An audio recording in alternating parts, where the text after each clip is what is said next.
Thank you, Prof. Said. Good morning, everyone. I would like to present the supply of medical doctors in the dual setting of Southeast Asia's health services. This is a very hot issue currently, particularly when you read the Lancet paper. There are many discussions on these topics. And this is the outline.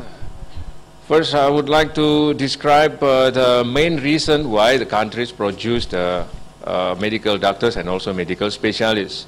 And normatively, based on the evidence, this is the main reason why we produce so many medical doctors and specialists, because we need to tackle the issues of the health system and we need to accomplish the national missions, particularly this example to reduce the maternal and child mortality rate. But then, on the other side, we also have some kind of implicit reason to produce medical specialists. This is not really rampantly discussed in the papers, but then we can see the money talks to produce medical specialists, because so many revenues can be attained from the specialists and medical services.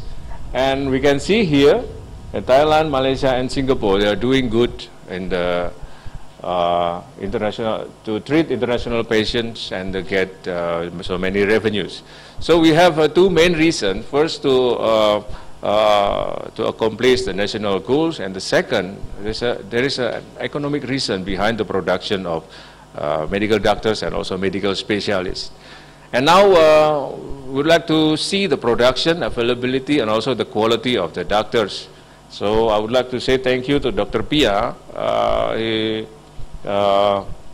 supplied me with this data. This is very nice data from Thailand, from 1964 up to 2013. This is the longest production information of medical specialists in Thailand. So I would like to thank to our assistant, Tri Rahmanto. He already learned a little bit about Thai language, because originally this is in Thai, and he also struggled to translate it into Indonesia. So we have this information. Thai in the early 2000s, they produced a lot of medical specialists, but then dropped down in the middle of the year of 2000. And what about Indonesia? This is the case of Indonesia. We have 14 universities that produce medical specialists, and we can see in the year of 2012 the production is a bit declining. And after the production, we can see in the Lancet as well about the productions of doctors, nurses, and midwives. We have, this is the schools. Normatively, one school produces around 100 to 200 students per year. For example, Singapore, they only have two schools of medicine, and they can produce up to 350 per year. And this is the case also from other countries. So we can see that the capacity actually is standardized among the regions. And back to the issue of ratio, though Indonesia has around 74 university or medical schools and also hundreds of nursing schools, but then we can see the gap of health workers is still wide, and we can also group Indonesia together with Vietnam, Laos, and Cambodia. And in terms of number, we have almost 30,000 of medical specialists and more than 100 medical doctors. But then this is also a problem of registration, because Professor Laksono and me is still considered as a medical doctor, so we don't do any practice anymore. And maybe, according to the Indonesian Medical Council, the real doctor who conduct a practice in the field is around 90,000 to 95,000. And this is the production again. And in Indonesia, the case is a bit different with Thai, because in Thailand, the School of Medicine are mainly the public schools. In our case, in Indonesia, we have more private schools compared to the public one. And the private schools, sometimes they produce a lot of health cadres, particularly the medical doctors, mainly in the year of 2006 and 2007. 2008 and then declined up to now because of some restriction and also in the accreditation process. So this is the strategy to maintain the quality. And in Thailand, they also describe the information on the private schools and also foreign doctors that train outside the country, but in a very limited proportion only. And we can see this is the quality of the medical doctors that graduated from Thailand and Indonesia. As you can see here, the ratios of the students that passing the examinations is around 90% in Thailand, but only around 70% in Indonesia. Though we cannot compare it directly apple to apple, but then we have to also assess the type of the examinations and also the difficulties of the sums and everything. But then in Thai, they can attain 90% of passing point, but in Indonesia is only 70%. So the recent competency test shows that 7,000 to 7,500 medical schools students are joining the test. This is the quality assurance in Malaysia. Malaysia practicing the full registration certificate and annual practicing certificate. This is to control the quality, and this is the authorities already maintain the quality of the doctors in Malaysia. This is also the case of Indonesia and also the case of Thailand. In terms of performance, we can see not only in the input side but also in the deliverables or the outcomes. And from these graphs, we can see that in Indonesia we still have some around 29% of the hospital that they don't have pediatricians, OBGY, surgeon, and internal medicine. So you can imagine if one hospital they don't have these 4 basic medical specialists, we can imagine the quality over there. And this is the quality in the public health sectors, or the primary care. We can also see the problem of the competency of the midwives. And then once the patient treated by these midwives and they should be referred to the hospital, but then the hospital has no OBGY, then we can see the outcome of the services. And where are the medical doctors and the medical specialists? This is the study. This is a gray paper of Supakanti, 2012. It described the proportion of public and private medical doctors. In Singapore, it's almost evenly, but then in Thai, private is just only 20%, and in Malaysia, it's around 40%. What about Indonesia? Indonesia, it's not really easy to make some kind of distinction between public and private because, for example, in the morning, they belong to the public sectors, but then in the afternoon, they're going to be the private, they're working in the private sectors. And also, in terms of bed, Professor Supasit has mentioned about this, why the medical doctors are preferred to work in the private sector because of the income. This is the main reason why they are doing the dual practice, as Barbara has mentioned just now. And also, in terms of geographical distributions, we can see the Southeast Asia situations. The gap is a bit high, but this is the practical numbers in Indonesia. According to WHO recommendation, several provinces already attained the standard. The rest, they are still below the standard. So this graph is telling us that we have produced a lot of medical specialists, also in terms of absolute number, hundreds or thousands of them.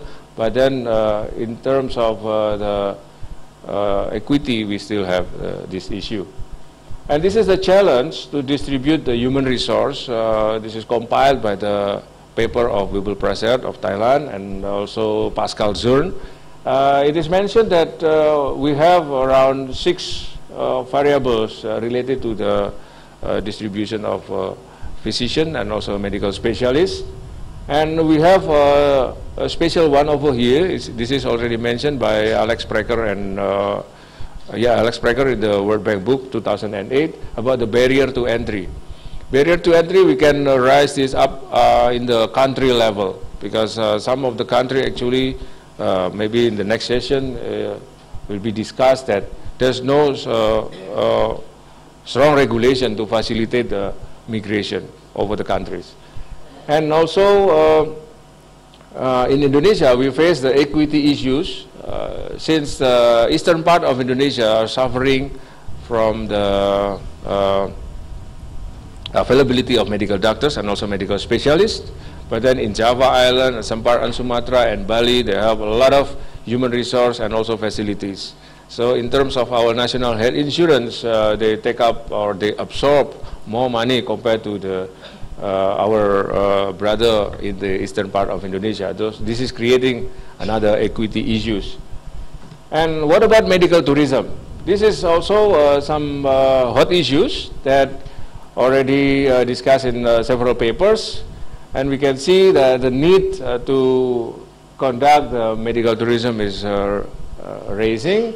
And the service provided is also very specialized, very highly specialized services. For example, in Thai, it's about cosmetic and sex change surgery. This is very very interesting. Sex change, I mean, in terms of type, not in terms of size. Yes. Yeah. And then we can see the Singapore, Malaysia, and Thailand, they are very advanced in conducting medical tourism. And this is the new demand. So we can ask the graphs that Professor Supasit has developed, because it is assumed that we need to produce medical specialists to tackle the issue of public health or other domestic issues of burden of disease. But then if the patients are coming from other countries with another demand, would we produce more specialists, or we have to reduce? This is the policy questions regarding the medical tourism. And this is the flow of doctors and nurses and also the patients. You can see this is doctors and nurses from Indonesia, Malaysia, Singapore, no, not Singapore, Philippines. They move to United States, to UK. But also the patient from United States and UK, they go to the Southeast Asia. So they are meeting in the sky, because the doctors goes here and the patient goes there. Yeah. And from this scheme, we can see that the demand actually is in a global level, not only in the regional level. And another issue is about brain drain. This is the scheme, the tables to describe the exporting of doctors. We can see here the exporter is Philippines, Indonesia, and Malaysia, but at the same time, Malaysia is also a popular destination for medical doctors to work over there. And Singapore, they are really popular destinations. So many medical doctors are really prefer to work in Singapore. Though Indonesia, ratio is not really good, as well as Thailand and Malaysia, but they export the medical doctors. So this is also one of policy question, whether we support this or we have to retain them. Because in the government policy, there's always a question about how to retain the domestic or local medical specialists or medical doctors. But then, in Malaysia, they try to create an opportunity with regard to this phenomenon by try to provide access for the private specialists or private services. So this is not really a challenge for Malaysia, but also an opportunity. And brain drain from public to private, case of Thai, the year 2005-2006, there are 300 specialists resigning from public sector to join the private hospitals. And in Malaysia, again, this is another opportunity to enlarge the health services within the country by providing some services in the private sectors. And this is the challenge. Actually, though Thailand has produced a lot of doctors, but then the absorption of additional doctors is really high. And in Indonesia and Malaysia, the shortage of highly specialized medical doctors because of the cases are growing, and we are facing a lot of problem in this region. We have communicable disease, we have lifestyle-related disease, aging-related disease, new emerging disease, and classical disease. And currently, we are facing the MERS. This is very dangerous, and also another cases that are coming from other region. And this is also one of the issue that we really have to take into account. Since Singapore is the major importer of doctors in Southeast Asia, they only have 2 medical schools, and they train their medical doctors outside or in UK or in the Europe. But then, what should we do with this? Should we import our best doctor to Singapore, or export, I mean, and let the country served by mediocre doctors? This is questions. And also the health system, mainly the financing component, is likely to having a dual effect on human resource management. So the conclusion is that the evidence shows there are actually double burden of human resource management in this region. First is the backyard issue, about the classical issue to tackle, about the distribution, also the quality of physician and medical specialists. And the second is the front yard issue, about global healthcare, the trend of healthcare mobility. This is also an opportunity we should be so, since the evidence saying that a lot of opportunity can be created from this mechanism. And finally, this is a challenge for the policymaker and also the researcher to address both issues, unfortunately, at the same time. Thank you very much.